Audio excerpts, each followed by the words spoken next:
Hello, in this video I'm going to demonstrate how to access and do a advanced search in the ProQuest database. I'm going to start here at the Western Dakota Tech library page. From here I'm going to scroll down, and I happen to know that the ProQuest database is one of the WDT databases, so I'm going to click here.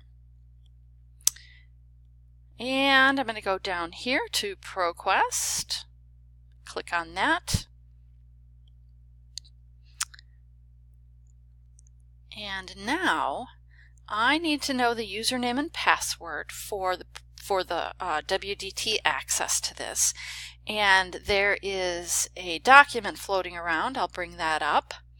And this is the quick guide for students. So if I scroll down a bit, you'll be able to see right here is the username and password for ProQuest. And it specifically says, if you see, do not choose an institution, and then there's the username and there's the password. So I'm going to get rid of this. And so we don't choose an institution here. And then the username and password, I've already put those in just to save a little time. And then I'm going to click Login. From here you can see we can select the different databases, or we can just click on one. I'm going to select the research library. And here we can see, if you see here, we're in basic search for this. We could of course just plug in a search term there, but we want to look at advanced search. So I'm going to click here. There is advanced search.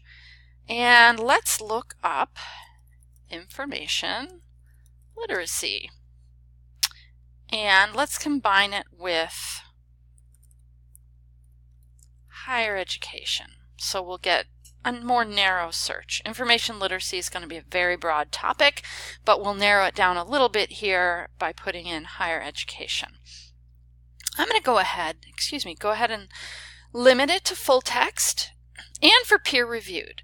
Peer-reviewed journal articles are often requested by instructors, so it's nice to know that you can just limit it right off the bat. And actually, I'm changing my mind. I'm not going to do peer-reviewed because we can do that a little bit later. Publication dates, I'll keep it to all dates, and then we'll go ahead and see what we can find. And I'll click on search there. Okay, 83,000. Oh, excuse me. No, I don't want to give any feedback. Sorry about that. These are that's a lot of results. I'm probably not going to look through all those. So why don't we go ahead and narrow to peer-reviewed from here.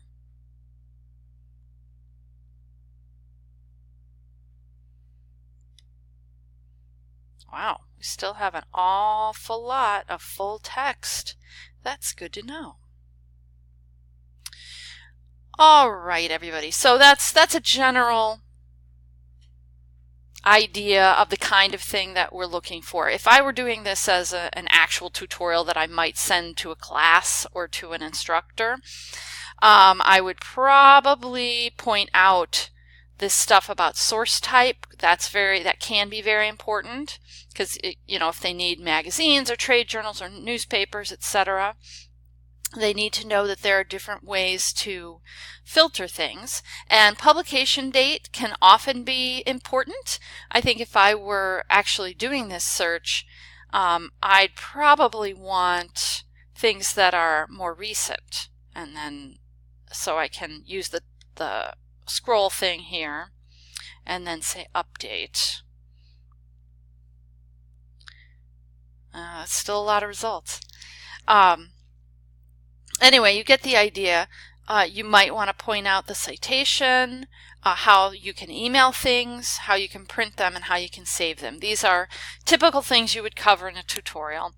Think about, what are the kinds of things you might want to know about a database and show those to folks. The other thing I'll point out is that I tried to have tabs open that I knew that I would need. I also tried to have documents that I knew I would need, like the quick guide thing. So think ahead. You can stage things and make sure that it's going to go as smoothly as possible. And then keep in mind too that the Screencast-O-Matic allows you to pause and then also to edit if you feel like that's something that you might want to do. Please let me know if you have any questions about any of these videos or the assignment, and we'll talk to you soon. Bye-bye.